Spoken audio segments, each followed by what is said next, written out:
everyone, and greetings, and welcome to the convention, and also welcome to me to be back once again at the Theosophical Society in America's annual summer convention. It's been a little while for me. I should say this is the 134th time, 134th annual convention for the section here in the United States, which seems to say that over such a long time, we must have been doing something right somewhere along the way. But it's very good to be here. No doubt we all recognize that this is a very different convention get-together than has ever been before, it being virtual. And although it's something that is not traditional and is not something with which we have become accustomed, quite honestly, I'm starting to find there are great advantages to being forced online. Obviously, it wasn't the thing that we did by natural choice, but having been forced into getting together in this way, there are some very, very strong advantages to this. One of them being, obviously, that you're sitting at home and your physical presence, the travel and all that goes with that, isn't required for us to share.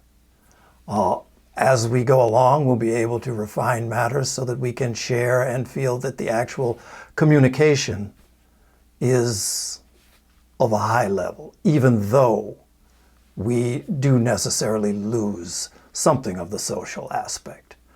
But I'm happy to be a part of this very first of its kind. This year for our Theosophical Society International Convention, it'll be the same. When we begin in December, we anticipate that there will be no such sort of gatherings of groups as we have been accustomed to in the past 134 years. So it's very good to be a part of this and to have an opportunity, as always, to share some thoughts. And hopefully our thinking together, whether virtual or face-to-face, we will be able to create something of a magnetic center that perhaps might be able to propel us all to new understandings, and perhaps may also be able to impact and interact with the world in which we live. So that's part of the process of this coming together, whether it's virtual or whether it's face-to-face. The creation of these powerful magnetic centers that draw to them these sorts of hidden intelligence that stands behind this theosophical movement is something that, whether we're doing it online or whether we're doing it in a physical space, is worth the doing. So today, the fact that the convention this year is focused on living theosophy, this is an area I feel very comfortable in speaking toward.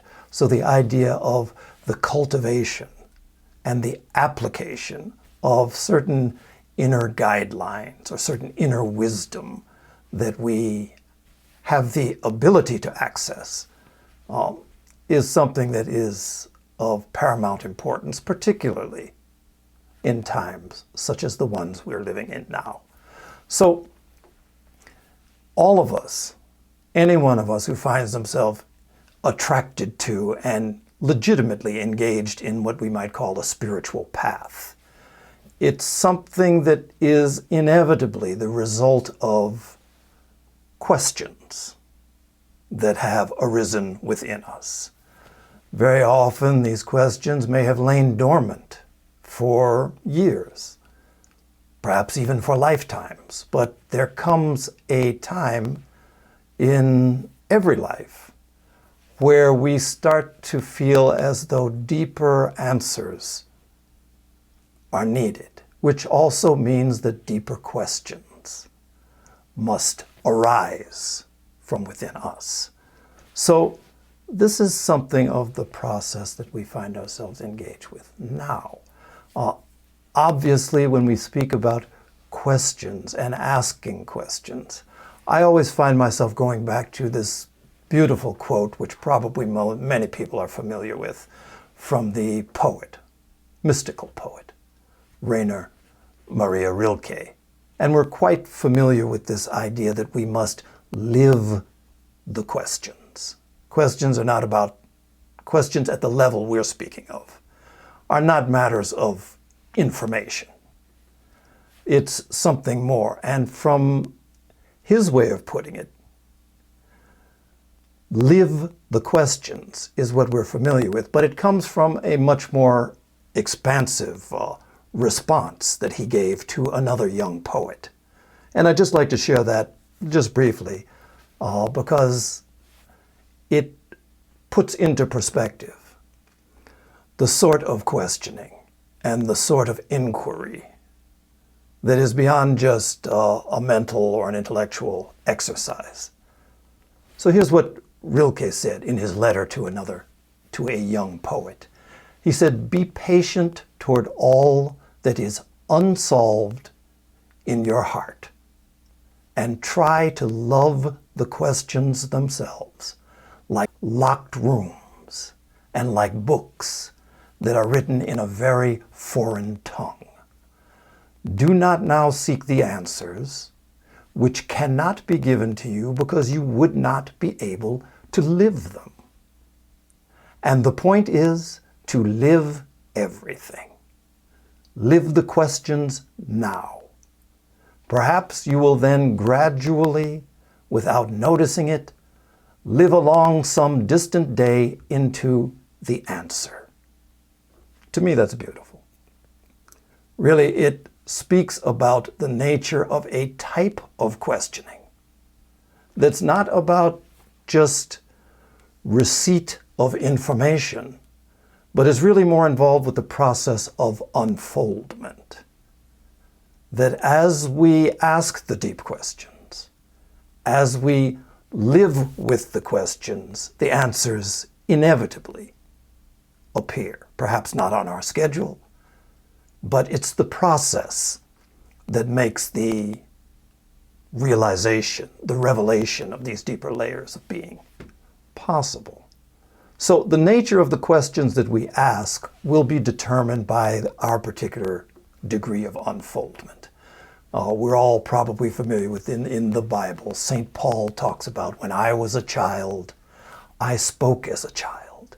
I understood as a child. But when I became a man, I put away childish things. And he was speaking not so much about the obvious things that we don't play with in sandboxes at a certain age, or we don't have tinker toys, although Legos seem to be quite popular still, but that there are degrees of unfoldment. And along with those degrees, we see, we speak, we understand very differently. So there's particular questions that we find ourselves asking. And very often, one of the first questions that we ask are the big ones. Why am I in this world? Why is the universe as it is? The why questions. And these are the very big questions, which really are somewhat unanswerable, at least in terms that we would be capable of understanding. I mean, probably any one of us, if you have had children or if you've been around children of a certain age, certainly as a parent, there is a stage where there's a degree of questioning that can become very, very burdensome at times. There is this moment where a child will start asking why over and over again, where their minds, their imaginations are trying to come to grips with this world that they have been thrown into. And so why questions? So anyone who has ever had to go through that, you know that it really doesn't take too many why questions for our ability to answer to unravel. I mean, you take the traditional question, Mommy, Daddy, why is the sky blue? Depending on your physics background, you may have a slightly different answer, but you start off, well, dear, the light that you see coming from the sun, it's actually white, but it breaks into a spectrum of all different colors. Sounds good. But obviously a further question of, well, why is that? Tests your physics or tests your ability to answer. So if you know a little bit more, then, the molecules and the particles that are in the atmosphere absorb different colors within the spectrum and scatter the rest of the light. Why? If you really studied it, then you might revert to something like, it's a result of the Rayleigh scattering effect. Lord Rayleigh discovered this. But then one more why question, and it drives many persons to the response, look, I don't know. God made it that way. You want to know? Ask him.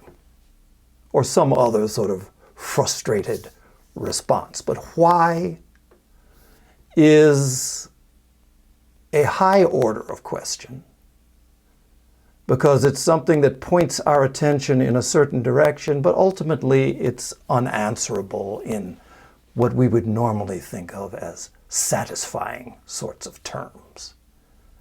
The great scientist and member of the Theosophical Society, Rupert Sheldrake, I do like an answer that he gave when someone asked him, why are things the way they are?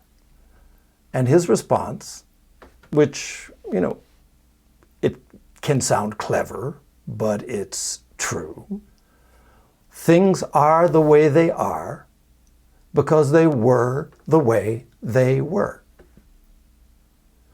That the one comes out of the other.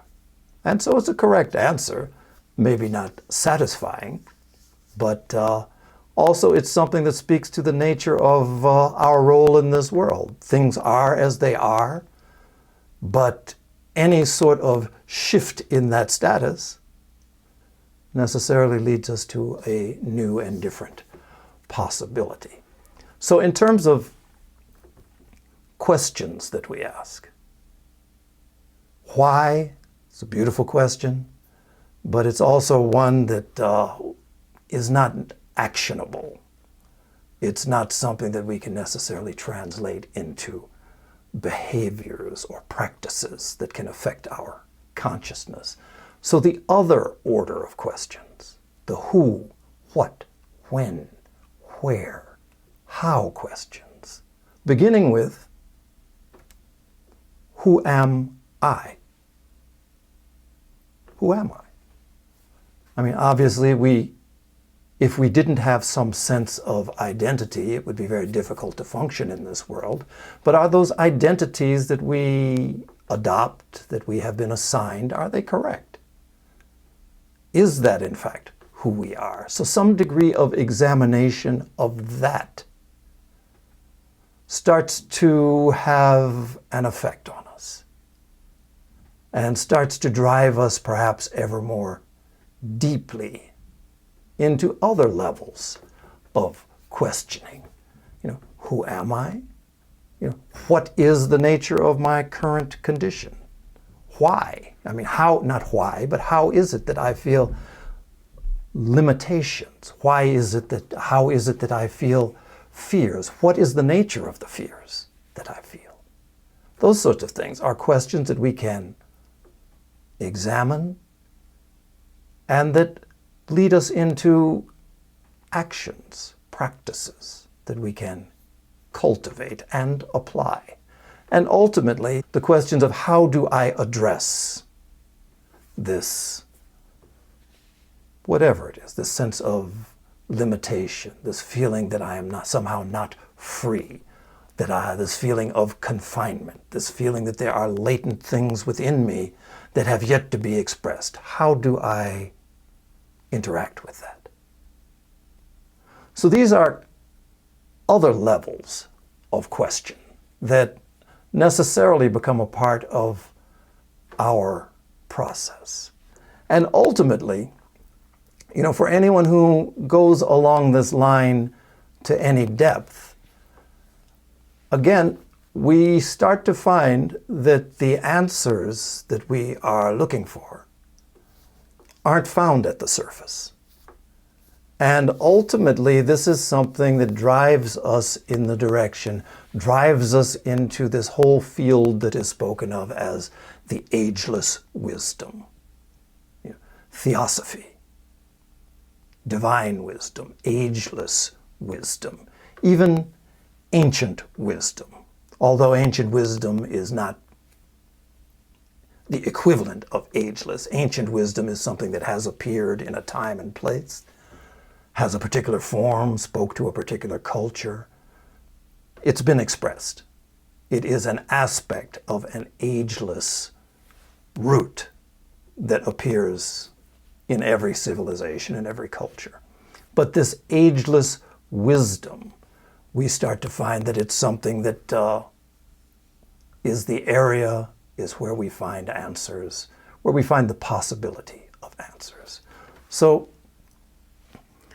as we approach this body of wisdom teachings,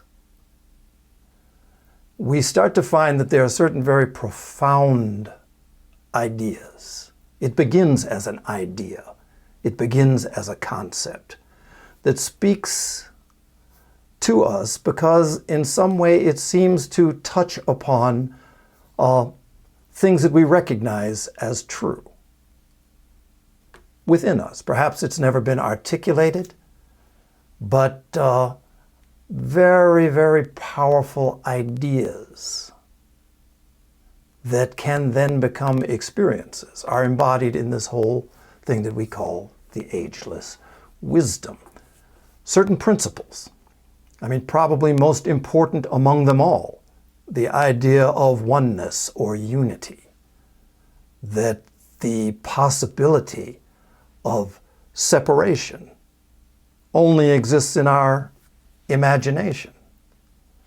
So that's an idea that we experiment with. The idea that we are multidimensional beings.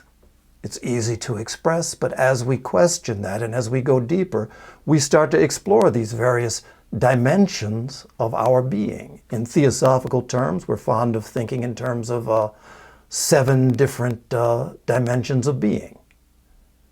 But as we start to question, as we start to explore, then it has an effect on us. There is the idea in this ageless wisdom tradition that there is no empty space, that this is an intelligent universe in all of its parts. So there is no place, no being, no thing that lies outside of this universal consciousness. It's all expressive of that. That's another idea that we explore and that leads us in many possible, profound, and life-altering directions. There is the idea that each and every one of us is responsible for our own unfoldment, for our impact on this world in which we live and the people and beings among whom we circulate. We are responsible for that. Beautiful little book, The Idol of the White Lotus, has this quotation that we find throughout theosophical literature, but the 3 truths. The first being that the soul of man, so the soul of the human being is immortal. And its future is the future of a thing whose growth and splendor have no limit. So we are involved in a process of unfoldment. This growth and splendor is without limit. Is a powerful idea of this ageless wisdom tradition, one of the 3 truths that's spoken of. There is the idea that there is this overarching spiritual presence. So the spirit which lives within us and it's within and it's without. And it cannot be tasted, smelled, touched. None of the senses can interact with this spirit, but that it can, in fact, be perceived by whoever it is who sincerely desires perception. Whoever it is that enters into this process of questioning and living with those questions can, in fact, perceive. And then the third truth is that each and every one of us is our own absolute lawgiver, the dispenser of glory or gloom to ourselves. So, decreer of our own reward and punishment. These are some of the words that are said in that. So the idea that we are responsible for our unfoldment, we are responsible for our actions, we are responsible for our thinking. These are core ideas within this ageless wisdom tradition that then we are invited to think about, to experiment with, and to find our place, our connection with these ageless wisdom truths. Now there is this problem, though. It's a problem only in the sense that at a certain point in our unfoldment, probably most of us would like to feel comfortable. We don't really want to rock the boat a lot. We don't want a whole lot of changes, particularly of an inner sort, because those can be very disquieting, very discomforting. But, it is one of the facts of any genuine spiritual path that necessarily the process invites crisis.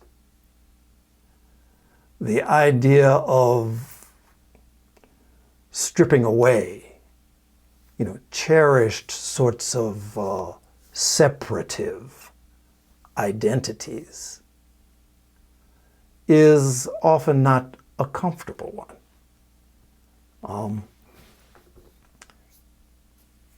So when we ask, who am I? There are certain things that we always point to. In my case, male, American, born of a certain race, a certain religion. These are ideas that we imbibe in youth, accept in later life, and declare as our identity as things go on. But then we start to find that those are, in fact, limiting in the sense that they are, in every case, only relatively true, and in every case, separative from others. So as those things are taken away, it can be a very uncomfortable thing. And so what we end up doing is this. In terms of questions, when you look back at, for instance, historical precedents, someone like Siddhartha, who became the Buddha, if you really look at his story, it started with, well, 2 questions, but probably it started with 3 questions. He was raised as a prince. His father, who was the king, tried to protect him from any sense of illness or not beauty in the world, because he had been told that this boy that was born would either be a great king or a great spiritual savior for humanity. Father, being a king, chose to cultivate the king aspect. So the boy was protected from any blemish in the world. But at one point he goes to his father, and the first question he asks is, I've been raised within the walls of the palace. I have never set foot outside. I would like to go and see what is in the world outside of the palace walls. Can I do that, Father? It was a very disturbing moment for the king because he had controlled the palace environment so thoroughly. But he said yes, and took it upon himself to control the environment that his son would see on this promenade out into the world beyond the walls of the palace. So, as we know the story, on that he went out 3 times. The first time he went out, somehow there was someone by the road who was sick, body covered in sores. And so the question he asked his chariot driver, first question is, what is that? And he said, that's a sick person. Siddhartha, having never seen this before, having been shielded from it, he asks, will that in fact happen to me? And the answer was yes, of course. Take me back to the palace. He goes out a second day, he sees a person who is old, gray, bent with age. Having never seen that, the father had manipulated his environment so carefully he had never seen an old person. Same question, same 2 questions. What is that? Old age? Will that happen to me? Yes. Third day he goes out, he sees someone who had died. And the same 2 questions. What is it? Will it happen to me? These are the 3 questions. First, can I explore? And then the second was the what is it? And the third is that also true for me? And that's what propelled him into his journey into becoming the Buddha. Various austerities, times in the forest, all of those sorts of things. So with us, if we're really going to be accurate in looking at this spiritual path, just as soon as we find ourselves embracing that, really what we are doing is embracing a process where we ourselves are engineering crisis within our inner lives.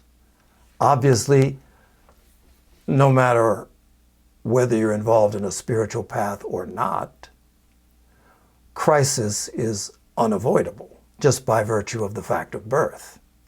We're born, we grow. Anybody knows as you were growing up, you had all kinds of mental and emotional crises that came along with that. As we get older, we take on positions, we take on jobs, we take on families, we take on all levels of responsibility. And then as things progress, what you start to find, particularly if you are fortunate to actually grow older, you start to find that one way or another, there is this ongoing series of losses that take place.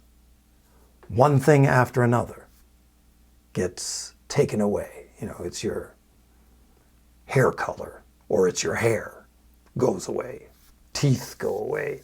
Your level of vitality goes away. You lose friends. You lose loved ones. As it goes on, it's really a process of kind of stripping things down to the barest essential. And at some point, what we become aware of is that that barest essential, beyond the body, beyond the senses, beyond the jobs, beyond the friends and families and loved ones, the barest essential is this essential of consciousness. So, consciousness is what remains when all else disappears. And one of the most fundamental aspects of this ageless wisdom tradition is this, that there is this common expression that I know I am a spark from an eternal flame.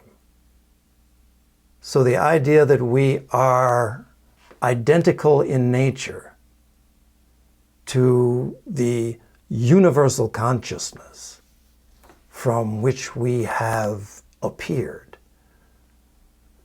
We are in very, very true sense a concentration, a centralization of the universal consciousness, and all that it is within us. And so we find ourselves always, whether it's conscious or whether it's unconscious, inevitably we find ourselves driven to unfold these latent powers that are always there hiding within us. And so along this process, H.P. Blavatsky, one of the things that she talked about was that there is this spiritual nature that is inseparable from who we are, but that it's continually hidden. And it's hidden by, she describes it in a variety of ways, but hidden by a personality. The body, the emotions, the mentality that are continually active and continually throwing up clouds that block our experience and block our view of what might be described as the spiritual nature. Every now and then we have moments of brief realization, but they come and they fade. And in many respects, what she said was that in order to have any genuine experience of the spiritual nature, what was required was that we must learn how to paralyze, was her words, paralyze the personality. In effect, that the personality has to be quieted so that it no longer prevents the expression of this deeper nature. So when we go into this whole process, where we are thinking in terms of asking questions, living questions, going deeper, there are certain tools that we find ourselves reverting to.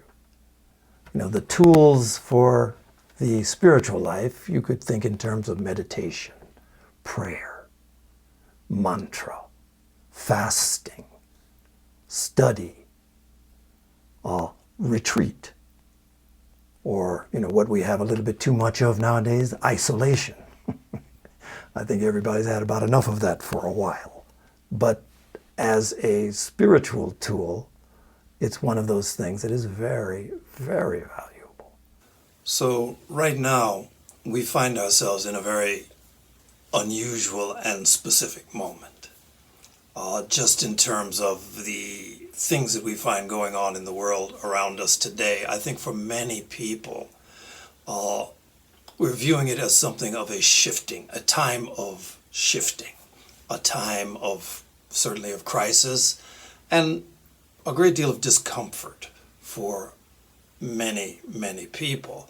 And it's a time necessarily when we find that things are changing, where again we start to ask deeper questions. One of the things that I think many people, particularly people who have had some grounding in a spiritual practice, are asking themselves is, given the enormity of the situation that seems to be unfolding in the world, what is it that I can do? How is it that I can interact with this scene in a way that it can have an effect? Something new has come into the world, a virus that has never before been seen in the community of human beings, and it's having effects. There are all sorts of social dislocations that are occurring as a result of this. Economic issues have arisen. All the sorts of profound social issues, not even related to this virus, have suddenly arisen and taken traction in the planet as a whole. One man killed in Minnesota then has become a lightning rod for similar sorts of vision of inequities in our society around the world. I talk to people in countries around the world. It's just kind of what I do. And they are marching in all throughout Europe, all around the world. The Ageless Wisdom, of course, is something that has been present in pandemics before this one, throughout wars, throughout social changes, throughout climate changes. It has always been something that has been available and present. So for us today now, we have to try to learn how to express that. And obviously there is no formula for this. We often wish there was a formula for enlightenment or a formula to immediately address the problems in the world. But there are very specific things that we can do. I do know that I know people who have had a very profound spiritual practice for many, many years, who find themselves feeling overwhelmed at this moment. This kind of isolation that many of us have kind of wished we had so that we could really have an opportunity to go deeper is something that becomes a burden to many. So, what is it that we do? What are the next steps? So probably for our purposes, I just want to talk about 4 areas.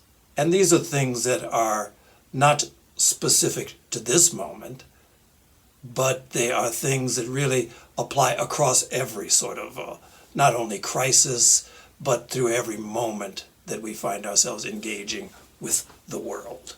So always, always, one of the ageless advices throughout time, we have been advised that we need to learn how to experiment with quiet.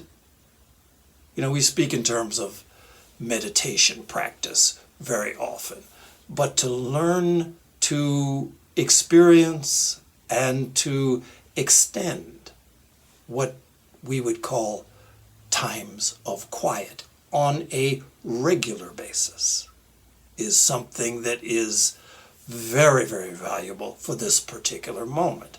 Now, obviously, for centuries, this advice has been given, but largely it was relegated to the religious communities.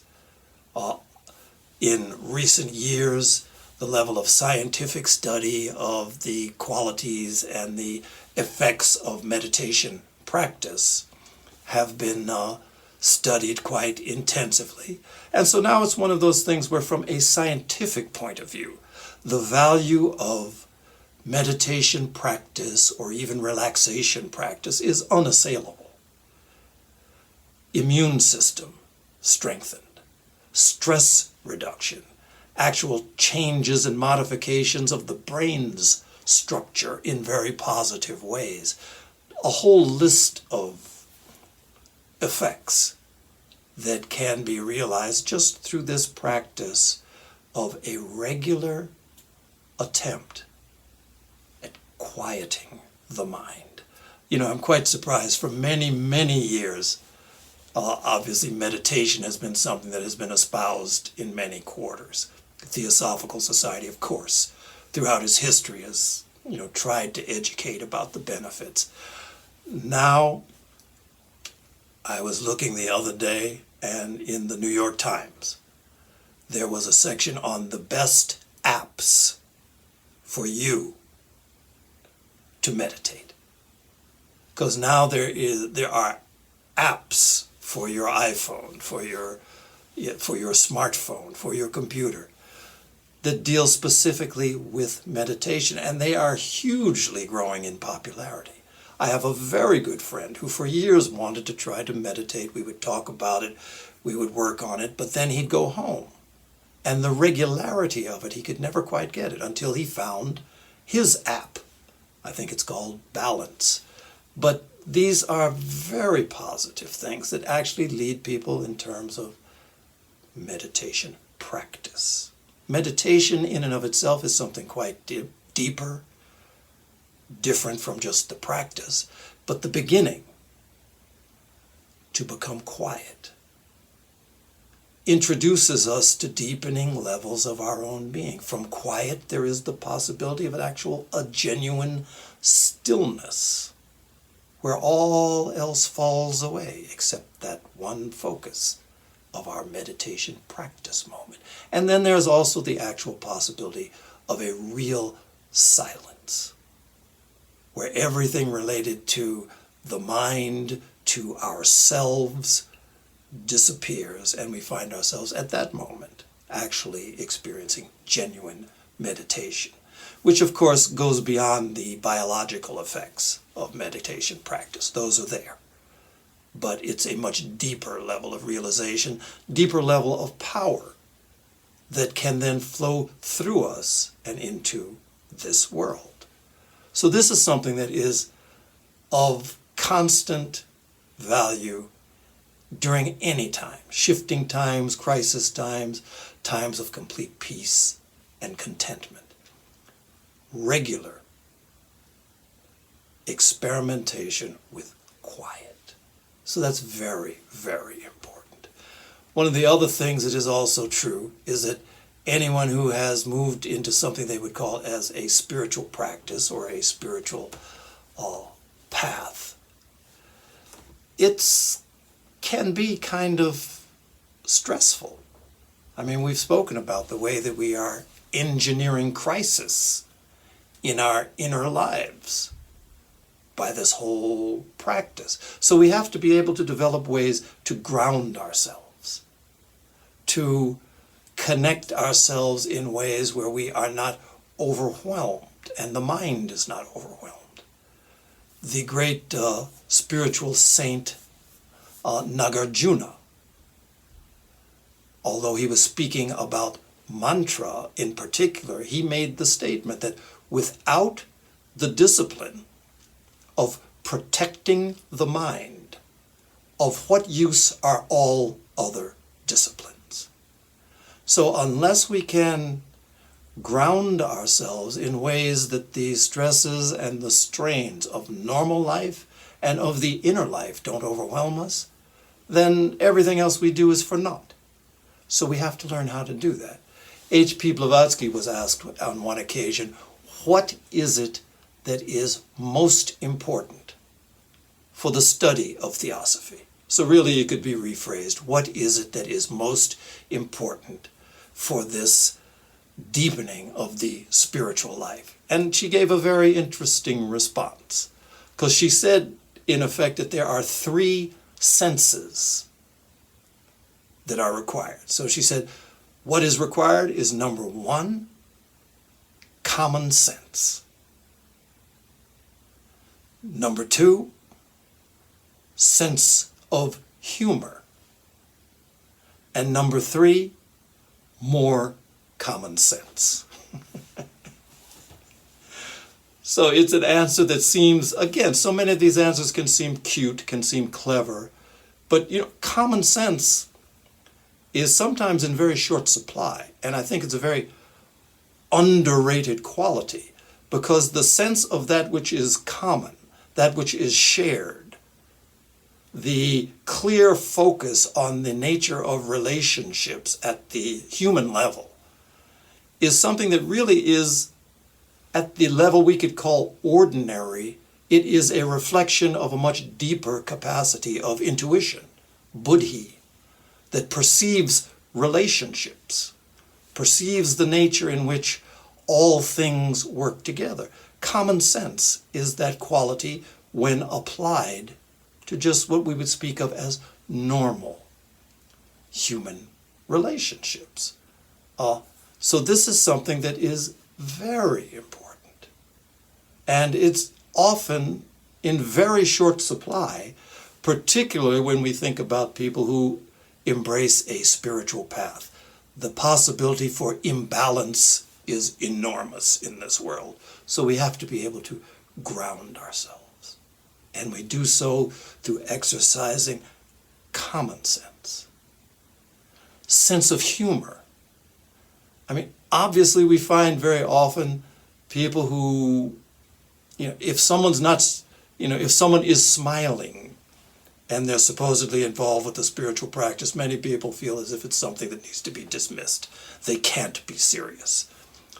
My particular point of view, I have had the great fortune of having been associated with some profoundly spiritual people for short and for long periods. But in every case, I have found that those who are the deepest among them always have the most cultivated sense of humor. I mean, the Dalai Lama is always has something that's funny to say. But others within the Theosophical movement, the sense of humor has been something that has been able to temper the stresses, the strains. One of the great disciples of the Buddha, Sariputra, he was one of his great disciples, probably the great one. And he one time made the comment that samsara, this constant wheel of repetitive, going from ignorance to birth, to rebirth, to death, is a farce. He was looking at something when he said that. He said samsara is a farce. And what he was looking at was a husband who had his young son in his lap. There was a dog in the yard chewing on fish bones that the husband had eaten a piece of fish. And so what Sariputra was commenting on, he had a vision of the previous lives associated with that particular scene he was looking at. And in the Buddhist cosmology, there is the idea that we migrate from various, not just from human to human in reincarnation, but to other forms. So he's looking and he says the father is sitting with the son in his lap. The son was reborn as a person who tried to sexually assault this man's wife. But he killed the man. And so this man is reborn as his son. Sariputra is looking at that. The man's father, the husband's father, who had died, this husband was a fisherman. He caught the fish. The fish was his father, who he was eating the fish. The dog had been this fellow's mother. The dog was chewing the bones.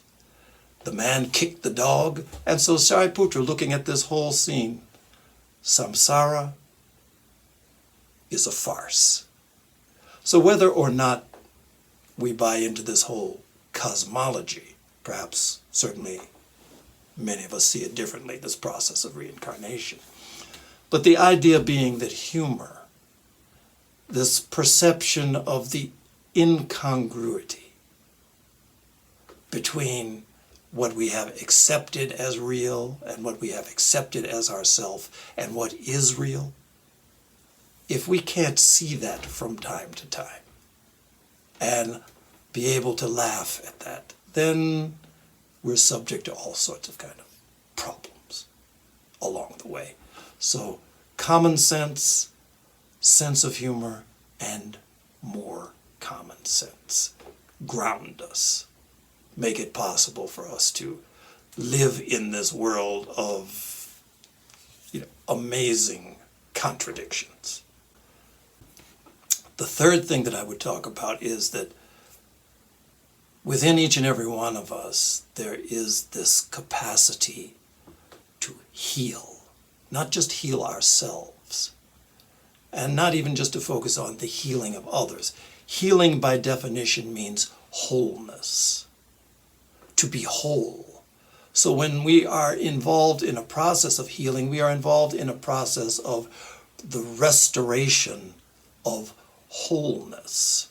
Very often, what people look for when they're looking for healing is the restoration of what they would deem as normalcy. What was normal for me, I just want it back because some condition, health-wise, psychologically, financially, socially, has affected that. I always find myself coming to this wonderful thing that Krishnamurti once said. He said, "It is no sign of health to be well adjusted to a profoundly sick society." to be normal in terms of a misguided view of reality is not a sign of health. And what you find is that along the way, anyone who genuinely works with, genuinely embraces a spiritual path necessarily becomes a healer. The presence of such a person restores a sense of wholeness, security, safety, freedom from disease, wherever such a person goes. And when we make this actually something that we place as a matter of importance in our practice, then it becomes intensified, it becomes deepened. I remember very well past president of the TS in America, Dora Kuntz. Of course, she and Dolores Krieger were the ones responsible for bringing the therapeutic touch healing method into the world and teaching it to however many thousands of nurses through nursing schools. But, the process that she described was something that was available to any and everyone, but it begins with what she would describe as centering. So it begins with this drawing within to some sort of center of quiet. Again, as we talked about, the regular experimentation and introducing ourselves into an atmosphere of quiet is where it begins. We become centered. And from that, then, there is the intention to heal. And that's a little bit of a tricky thing, because very often people think that there's some sort of personal element to this healing process, that I am going to heal. But the idea is that we intend to become available for the energies which are ever present around us, to be able to flow in the manner that restores healing. We don't direct how it happens, but we become available. So this is the practice. Based on our intention, it activates certain things within us when we're able to actually become quiet. As a practice for us, certainly it's something that is beneficial to others. The reason why the therapeutic touch method was able to be taught in nursing schools around the world was because it had demonstrable physical, biological effects. Always it resulted in relaxation of whoever it was that this therapeutic touch, whoever it was that the energy was being focused on. They always relaxed. There were responses in the blood, different things like that. But it's beneficial to others. Equally, to the person who regularly involves themselves in such a thing, whether in thought or whether in channeling those energies with the hands, it becomes a benefit to us as well, because we start to become familiar with the flow of these ever-present energies. We start to become familiar with becoming transparent to that, becoming an aid to others in that manner. We also start to connect ourselves with those the healing intelligence that is also everywhere present. So on various levels, we make ourselves available to something that has great benefit in the world. And so, quiet, grounding, healing as focus for us. And then, of course, in the Ageless Wisdom tradition, the most fundamental principle and the aspect that requires an ever-deepening understanding and realization from us as practitioners is a deepening of our understanding and our experience of unity, oneness, interdependence, interconnection, whatever the way that we phrase it. The importance is the capacity that should be ever growing to experience this condition of not being separate from one another or really from anything. And so again, this is something that as we focus upon it, first it begins as a thought. As we go more deeply into it, particularly in our times of quiet, there will be times when we start to find that the boundaries that we have accepted dissolve, even if momentarily. Definitely in the practice of healing, the absence of a sense of separateness is a requirement. H.P. Blavatsky, in her writing on, well, it wasn't even a writing, it was a teaching that she gave to her inner group toward the end of her life, where she actually developed a diagram of meditation.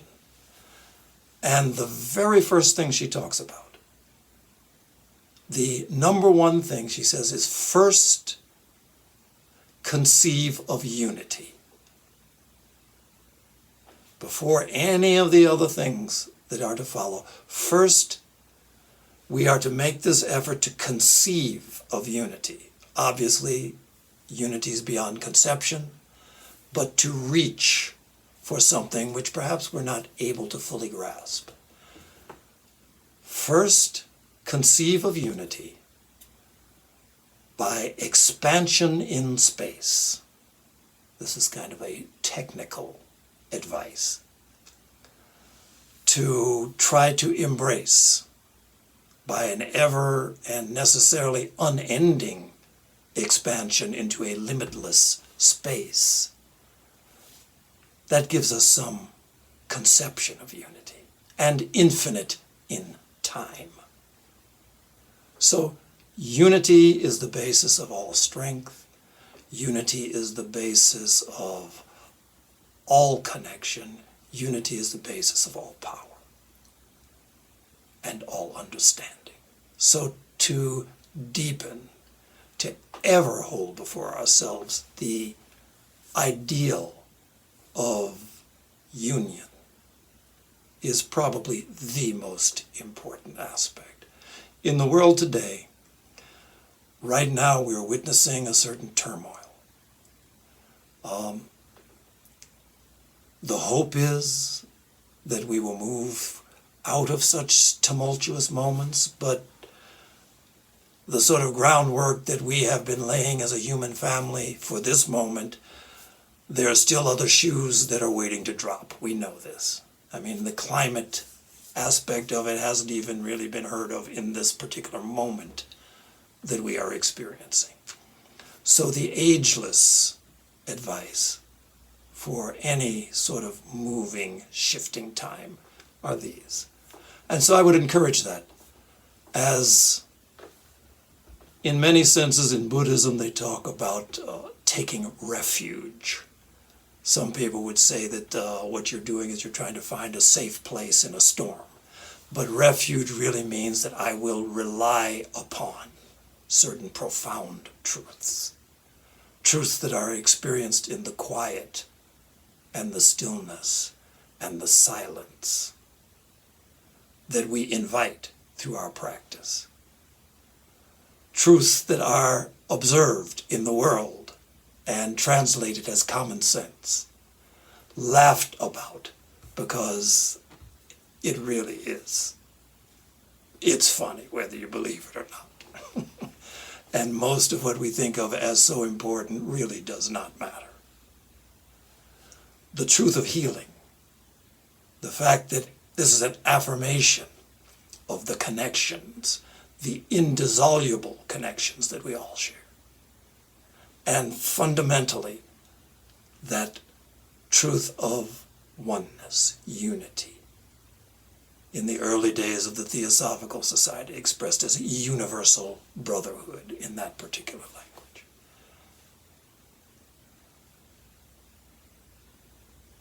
So these are just a few ideas, things that we can cultivate and in many degrees, many ways do. So I'd encourage you to continue. These are times that call forth the best. In many cases, it calls forth the worst. And so we have an opportunity to choose. I'm going to choose for the best. Okay, thank you, and thanks for your time.